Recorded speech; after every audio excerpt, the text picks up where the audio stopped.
It's incredibly hard to do this with one hand. There we go. Oh my goodness.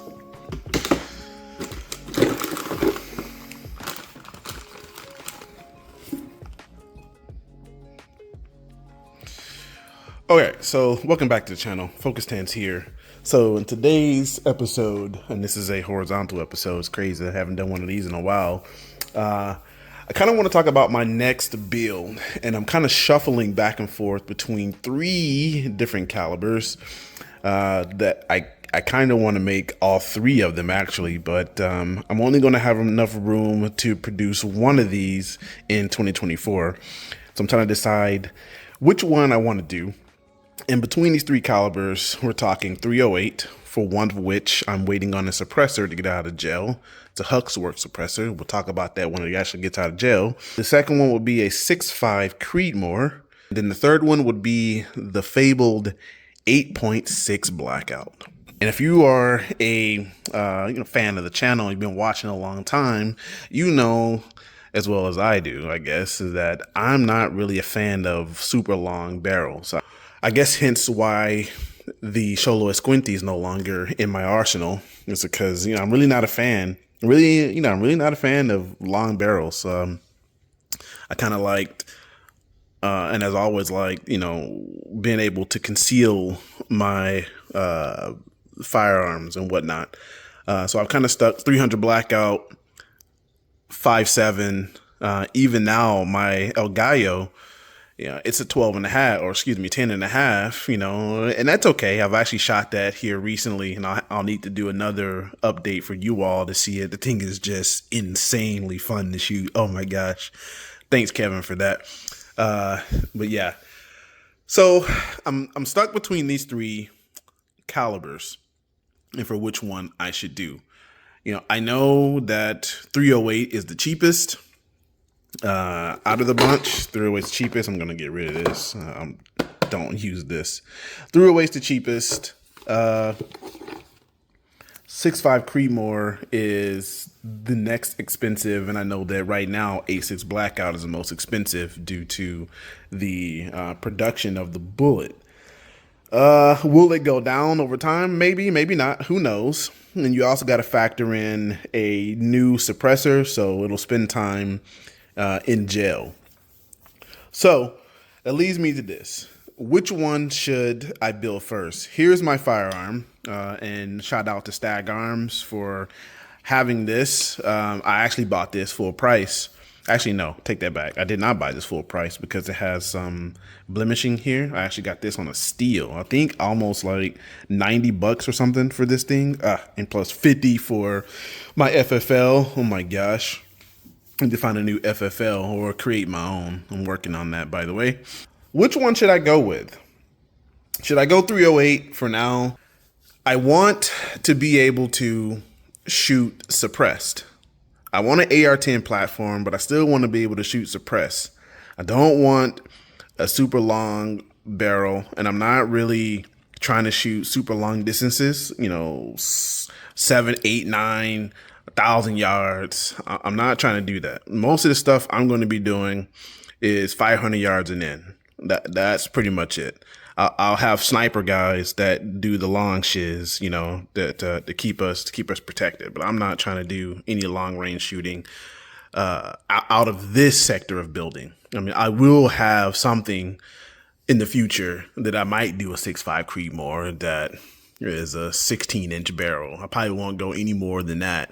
That is for longer distance shooting out to 1,000, 1,200 yards. I've seen it done. So what are your thoughts on this? Let me know down in the comment section, because I'm kind of stuck between the 3. I don't know of 6.5 Creedmoor. I need to do some more research on that, on 6.5 Creedmoor and its ability to cycle suppressed. I know that 308 has an issue with cycling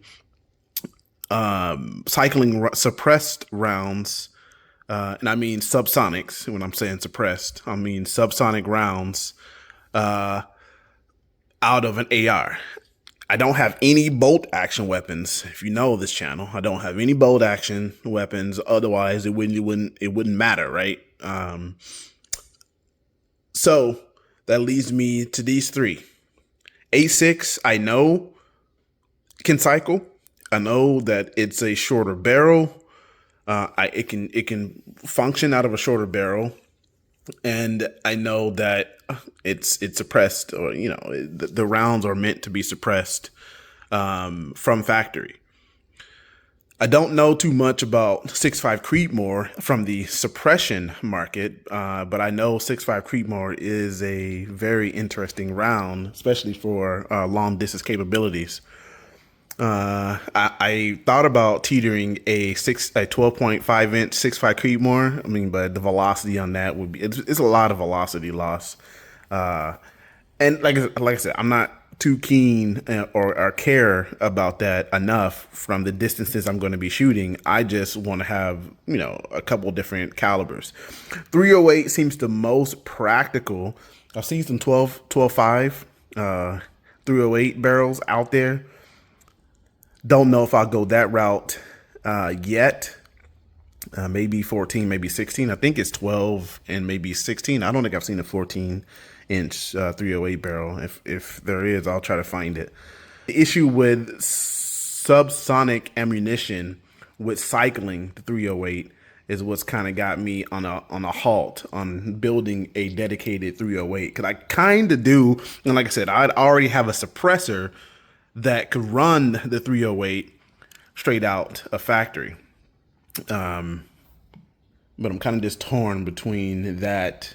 I guess I say I'm torn between the 308 and the 8.6 Blackout.